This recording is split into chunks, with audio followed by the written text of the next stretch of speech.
নমস্কাৰ এই মুহূৰ্তত আহি পৰিছে ৰাতিপুৱাৰ কেইবাটাও গুৰুত্বপূৰ্ণ খবৰ। আজি হৈছে 18 ডিচেম্বৰ। আত্মসহায়ক মহিলাৰ একাউণ্টত সোমাব 10,000 কোটি টকা। অসমৰ মুখ্যমন্ত্ৰী ডক্টৰ হিমন্ত বিশ্ব শৰ্মাই এখন নতুন ডেট ফিক্স কৰিছে। কিমান তাৰিখত মহিলা গোটৰ একাউণ্টত সোমাব 10,000 কোটি টকা। লগতে অসমৰ মুখ্যমন্ত্ৰী ডক্টৰ হিমন্ত বিশ্ব শৰ্মাই লাখ লাখ অৰুণোদয় হিতাধিকাৰীৰ বাবে এটা ভাল খবৰ দিলে। অৰুণোদয় আঁচনিত নাম থাকিলে আপোনাৰ একাউণ্টত সোমাব 9,000 কোটি টকা। আৰু কোনবোৰ মহিলাৰ একাউণ্টত সোমাব টকা, ইয়াক লৈ মুখ্যমন্ত্ৰী ডক্টৰ হিমন্ত বিশ্ব শৰ্মাৰ বৃহৎ ঘোষণা। লগতে লাখ লাখ পিএম কিষাণৰ হিতাধিকাৰী কৰিব লাগিব 3টা গুৰুত্বপূৰ্ণ কাম, অন্যথা পিএম কিষাণৰ 19 নম্বৰ কিস্তিৰ টকা নাপাব। ৰেচন কাৰ্ড থকা ব্যক্তিৰ বাবে এটা ভাল খবৰ। লগতে কেইবাটাও ৰাজনৈতিক খবৰৰ লগতে অৰাজনৈতিক খবৰ যুগুত কৰা হৈছে আজিৰ দিনটোত। গোটেই অসম তথা ভাৰতৰ বিভিন্ন প্ৰান্তৰ পৰা যুগুত হৈছে কেইবাটাও ডাঙৰ খবৰ। এনেবোৰ খবৰ নিতৌ পাই থাকিবলৈ চেনেলটি ছাবস্ক্ৰাইব কৰি ভিডিঅ'টো এটা লাইক কৰিবলৈ নাপাহৰিব। আজিৰ আমাৰ প্ৰথম খুবেই গুৰুত্বপূৰ্ণ খবৰ হৈছে অসমবাসীৰ বাবে এটা ডাঙৰ খবৰ। অন নেশ্যন অন ইলেকশ্যনৰ বিৰোধিতা কংগ্ৰেছ, টিএমচি আৰু সমাজবাদী পাৰ্টিৰ 2/3 সংখ্যাগৰিষ্ঠতা নাপালে চৰকাৰে কেইবাটাও গুৰুত্বপূৰ্ণ মন্তব্য মুকলি হৈছে আজিৰ দিনটোত। লোকসভাত উত্থাপন হ'ল অন নেশ্যন অন ইলেকশ্যন বিধেয়কৰ বিৰোধিতা কংগ্ৰেছ, টিএমচি আৰু সমাজবাদী পাৰ্টিৰ। আইনমন্ত্ৰী অৰ্জুন ৰাম মেঘৱালে উত্থাপন কৰা সংবিধানৰ 129 নং সংশোধনীয় বিধেয়কখনৰ সপক্ষে ভোট দিয়ে 269 জন সাংসদে। আনহাতে এই বিধেয়কৰ বিৰোধিতা কৰিছে 198 জন সাংসদে। মুঠ 461টা ভোটৰ 2/3 সংখ্যাগৰিষ্ঠৰ প্ৰয়োজন আছিল চৰকাৰক, কিন্তু চৰকাৰে লাভ কৰিলে কেৱল 269টা ভোট। বিধেয়কখন পাছ হ'বলৈ প্ৰয়োজনীয় সংখ্যা 307 লাভ নকৰিলে চৰকাৰে। বিধেয়কখন প্ৰেৰণ কৰা হৈছে জেপিচিলৈ। এই বিষয়টোক লৈ এক্সত লিখিছে কংগ্ৰেছৰ সাংসদ মণিকান্ত ঠাকুৰে। শশী থাৰুৰেও ছ'চিয়েল মিডিয়াত লিখিছে এই বিষয়ে। চৰকাৰৰ পক্ষত অধিক সংখ্যা আছে যদিও বিল পাছ হ'বলৈ নাপালে 2/3 ছাপৰ্ট। 2024 চনলৈ দেশৰ মাত্ৰ 4খন ৰাজ্যত লোকসভাৰ লগত লৈ আহিছিল বিধানসভা নিৰ্বাচন, অন্ধ্ৰপ্ৰদেশ, অৰুণাচল প্ৰদেশ, লগতে ছিকিম আৰু উৰিষ্যা। আন 3খন ৰাজ্য মহাৰাষ্ট্ৰ, হাৰিয়ানা, জম্মু আৰু কাশ্মীৰত একে বছৰতে নিৰ্বাচন হ'লেও বছৰৰ শেষৰ ফালে হয়। আৰু একেলগে বিধানসভা আৰু লোকসভা নিৰ্বাচন অনুষ্ঠিত নোহোৱাৰ বাবে ব্যয় হৈছিল বহু কোটি টকা। নিৰ্বাচনী খৰচ বছৰৰ বাবে চৰকাৰে লৈছে এই ঐতিহাসিক সিদ্ধান্ত। হয় বন্ধু-বান্ধৱীসকল, এটা ডাঙৰ খবৰ, এটা গুৰুত্বপূৰ্ণ খবৰ আহি পৰিছে। ইয়াৰ বিষয়ত জনতাই কি ক'ব? যদি জনতাৰ কিবা মন্তব্য কৰিব লগা থাকে আপোনাৰ মন্তব্যটো নিশ্চয় কমেণ্ট বক্সত জনাব। তাৰপিছত অসমবাসী ৰাইজক জনাইছো আমাৰ পৰৱৰ্তী খুবেই গুৰুত্বপূৰ্ণ খবৰ। লগতে এটা ডাঙৰ খবৰ, হিন্দুতকৈ বেছি হ'ব মুছলমানৰ জনসংখ্যা, আমি মুছলমান ভাৰতত সংখ্যাগৰিষ্ঠ হ'ম। কেইবাটাও গুৰুত্বপূৰ্ণ মন্তব্য মুকলি হৈছে। ভাৰতত সংখ্যালঘু মুছলমান এদিন সংখ্যাগুৰু হ'ব। আমি মুছলমানে নিজকে সংখ্যালঘু বুলি নাভাব। আল্লাহৰ কৃপাত আমি এদিন ভাৰতত সংখ্যাগৰিষ্ঠ হ'ম। ভাৰতৰ জনসংখ্যাৰ 70% ইছলাম ধৰ্মাৱলম্বী লোক বুলি মন্তব্য কৰিছে। পশ্চিমবংগত মুছলমানৰ জনসংখ্যা 33%। টিএমচিৰ চৰকাৰৰ মন্ত্ৰী ফিৰহাদ হাকিমৰ বিতৰ্কিত মন্তব্য। হিন্দুতকৈ মুছলমানৰ জনসংখ্যা বৃদ্ধি হোৱা দাবী মন্ত্ৰীগৰাকীৰ। হয় বন্ধু-বান্ধৱীসকল, মন্ত্ৰীগৰাকী যিকেইটা মন্তব্য কৰিছে ইয়াৰ বিষয়ত জনতাই কি ক'ব? যদি জনতাৰ কিবা মন্তব্য কৰিব লগা থাকে নিশ্চয় কমেণ্ট বক্সত জনাই দিব। তাৰপিছত অসমবাসী ৰাইজক জনাইছো আমাৰ পৰৱৰ্তী খুবেই গুৰুত্বপূৰ্ণ খবৰ। লগতে এটা ডাঙৰ খবৰ, কোটি কোটি কৃষকৰ বাবে এটা ভাল খবৰ। কেন্দ্ৰই মুকলি কৰিলে 1,000 কোটি টকাৰ ঋণ নিশ্চয়তা আঁচনি। যদি আপুনি ভাবিছে আবেদন কৰিব তেনে ক্ষেত্ৰত কৰিব পাৰিব। লাখ লাখ কৃষকৰ বাবে এটা ভাল খবৰ। দেশৰ কৃষকৰ বাবে আহি গ'ল এটা গুৰুত্বপূৰ্ণ খবৰ। কেন্দ্ৰই কৃষকৰ বাবে মুকলি কৰিলে ধনৰাশি। 1,000 কোটি টকাৰ ঋণ নিশ্চয়তা আঁচনি মুকলি কৰা হৈছে। কেন্দ্ৰীয় খাদ্যমন্ত্ৰী প্ৰহ্লাদ যোশীয়ে মুকলি কৰিলে এই আঁচনি। WDR পুঞ্জীভুক্ত কৃষকে লাভ কৰিব ইয়াৰ সুবিধা। যদি আপুনি WDR অধীনত পুঞ্জীভুক্ত কৃষক তেনে ক্ষেত্ৰত আপোনাৰ বাবে এটা ভাল খবৰ। আপুনি কেনেকুৱাকৈ আবেদন কৰিব, কি কি নথিপত্ৰ লাগিব নিশ্চয় আন এটা ভিডিঅ'ত সম্পূৰ্ণকৈ জনাই দিম। লগতে কোনে কোনে আবেদন কৰিব পাৰিব সেই সম্পৰ্কে সম্পূৰ্ণকৈ সহায় কৰা হ'ব।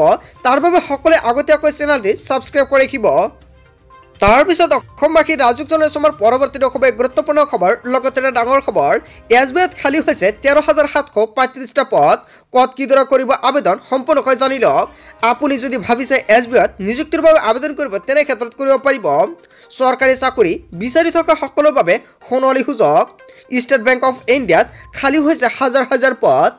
17 ডিচেম্বৰ অৰ্থাৎ আজিৰ পৰা আবেদন প্ৰক্ৰিয়া আৰম্ভ হৈ পৰিছে। যদি আপুনি ভাবিছে আবেদন কৰিব তেনে ক্ষেত্ৰত কৰিব পাৰিব, কিন্তু 17 ডিচেম্বৰৰ পৰা আৰম্ভ হৈছে আবেদন প্ৰক্ৰিয়া। যোৱাকালিৰ পৰা আবেদন প্ৰক্ৰিয়া আৰম্ভ কৰা হৈছে। জুনিয়ৰ এছ'চিয়েট লগতে গ্ৰাহক সহায় আৰু বিক্ৰী পদৰ বাবে বিচৰা হৈছে বিজ্ঞাপন। কেৱল এয়াই নহয়, আবেদনৰ শেষ সময় হৈছে 7 জানুৱাৰী 2025। সমগ্ৰ দেশত মুঠ 13,735টা পদ খালী হৈছে। অসমত খালী পদৰ সংখ্যা হৈছে 311টা। অৰুণাচল প্ৰদেশ, মেঘালয়, নাগালেণ্ড, লক্ষ্ণৌ লগতে দিল্লী আদি বহু প্ৰান্তত খালী হৈছে পদসমূহ। কেৱল এয়াই নহয়, যদি আপুনি ভাবিছে আবেদন কৰিব কি নথি পত্ৰ লাগিব, আপোনাৰ 2টা পৰ্যায়ত আপোনাৰ এক্সাম দিব লাগিব। স্বীকৃতিপ্ৰাপ্ত বিদ্যালয়ৰ পৰা যিকোনো শাখাত স্নাতক উত্তীৰ্ণ কৰিব পাৰিব আবেদন। প্ৰাৰ্থীৰ বয়স হ'ব লাগিব 20ৰ পৰা 28 বছৰ। আপুনি কেনেকুৱাকৈ আবেদন কৰিব? bank.sbi কেৰিয়াৰ্ছ বা www.sbi.co.in কেৰিয়াৰ্ছত গৈ আপুনি কৰিব পাৰিব আবেদন। দুটাকৈ অনলাইন পৰীক্ষাত উত্তীৰ্ণ হ'ব লাগিব আবেদনকাৰীয়ে, আৰু আবেদনকাৰীয়ে অনলাইনৰ মাধ্যমত পৰীক্ষা দিব লাগিব। পুনৰ স্থানীয় ভাষাৰ ওপৰত চূড়ান্ত পৰীক্ষাত অৱতীৰ্ণ হ'ব লাগিব প্ৰাৰ্থীসকলে। হয় বন্ধু বান্ধৱীসকল, যদি আপুনি ভাবিছে SBIৰ চাকৰিৰ বাবে আবেদন কৰিব, তেনে ক্ষেত্ৰত কৰিব পাৰিব। আপুনি কেনেকুৱাকৈ আবেদন কৰিব, কি নথি পত্ৰ লাগিব, যদি ডিটেইলছ সহকাৰে এটা ভিডিঅ' লাগে নিশ্চয় কমেণ্ট কৰি জনাব। নিশ্চয় সম্পূৰ্ণকৈ আপোনালোকক সহায় কৰা হ'ব। যদি আবেদন কৰাৰ সময়ত আপোনালোকৰ কিবা অসুবিধা হয়, নিশ্চয় আপোনালোকে জনাব পাৰে। তাৰপিছত অসমবাসী ৰাজুক জনসমৰ পৰৱৰ্তী খুবেই গুৰুত্বপূৰ্ণ খবৰ, লগতে এটা ডাঙৰ খবৰ। শীঘ্ৰে 10,000 টকা লাভ কৰিব গোটৰ মহিলাই। মুখ্যমন্ত্ৰী উদ্যমিতা আঁচনিক লৈ অসমৰ মুখ্যমন্ত্ৰী ডক্টৰ হিমন্ত বিশ্ব শৰ্মাৰ বৃহৎ ঘোষণা। আপুনি মুখ্যমন্ত্ৰী উদ্যমিতা আঁচনিৰ বাবে আবেদন কৰিছে নেকি? তেনে ক্ষেত্ৰত সেইসকল মহিলাৰ বাবে এটা ভাল খবৰ। প্ৰত্যেকগৰাকী আত্মসহায়ক গোটৰ সদস্যৰ একাউণ্টত চৰকাৰে সোমাই দিব 10,000 টকা। গোটৰ মহিলাসকলে শীঘ্ৰেই লাভ কৰিব 10,000 টকা। মুখ্যমন্ত্ৰী উদ্যমিতা আঁচনিৰ ধন লাভ কৰিব মহিলাসকলে। শীঘ্ৰে ঘোষণা কৰা হ'ব প্ৰদানৰ দিন আৰু কিমান তাৰিখত আপোনাৰ একাউণ্টত ধন প্ৰদান কৰিব, ইয়াক লৈ চৰকাৰ নতুনকৈ এখন ডেট ফিক্স কৰিব। ক্ষিপ্ৰগতিত চলি আছে ভেৰিফিকেশ্যন প্ৰক্ৰিয়াৰ কাম কাজ, আৰু ভেৰিফিকেশ্যন প্ৰক্ৰিয়াৰ কাম কাজ প্ৰায় শেষ পৰ্যায়ত। 28 তাৰিখৰ ভিতৰত সম্পূৰ্ণ হ'ব ভেৰিফিকেশ্যন। ভেৰিফিকেশ্যনৰ পিছতে গোটৰ মহিলাৰ একাউণ্টত সোমাব 10,000 টকা।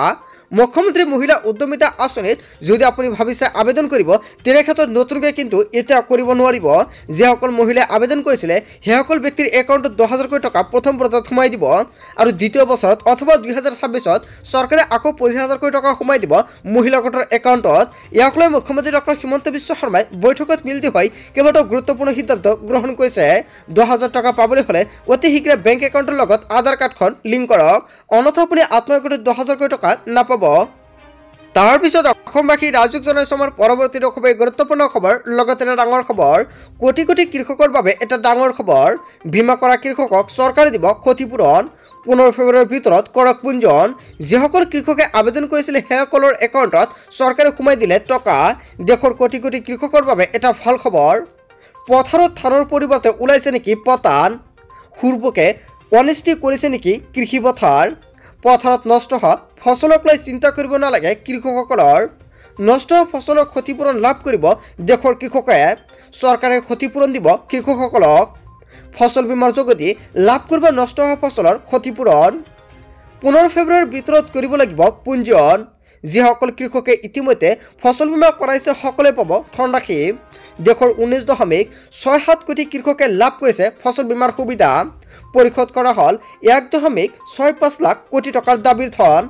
70 কোটিৰো অধিক কৃষকে আবেদন পত্ৰ প্ৰাপ্ত কৰা হ'ল। যদি আপুনি আবেদন কৰিছে তেনে ক্ষেত্ৰত আপোনাৰ বাবে এটা ভাল খবৰ। ফচল বীমা সুবিধাৰ বাবে চৰকাৰে মুকলি কৰিছে হেল্পলাইন নম্বৰ। প্ৰতিগৰাকী কৃষকে ছেভ কৰি ৰাখক হেল্পলাইন নম্বৰটো হৈছে 14447। ভাৰত চৰকাৰে কৃষি আৰু কৃষক মন্ত্ৰালয়ে জাৰি কৰিছে জাননী। যদি আপুনি ভাবিছে আবেদন কৰিব, তেনে ক্ষেত্ৰত নতুনকৈ আবেদন কৰিব পাৰিব। চ' বন্ধু বান্ধৱীসকল, কেনেকুৱাকৈ আবেদন কৰিব, কি নথি পত্ৰ লাগিব, যদি আপোনাৰ আন এটা ভিডিঅ' লাগে নিশ্চয় কমেণ্ট কৰি জনাব, আপোনালোকক সম্পূৰ্ণকৈ সহায় কৰা হ'ব। বন্ধু বান্ধৱীসকল, গোটেই অসম তথা ভাৰতৰ বিভিন্ন প্ৰান্তৰ পৰা যুগুত হৈছে কেইবাটাও ডাঙৰ খবৰ। এনেবোৰ খবৰ নিতৌ পাই থাকিবলৈ চেনেলটি ছাবস্ক্ৰাইব কৰি ভিডিঅ'টো এটা লাইক কৰিবলৈ নাপাহৰিব। চ' থেংক ইউ ফৰ ৱাচিং ফুল ভিডিঅ'।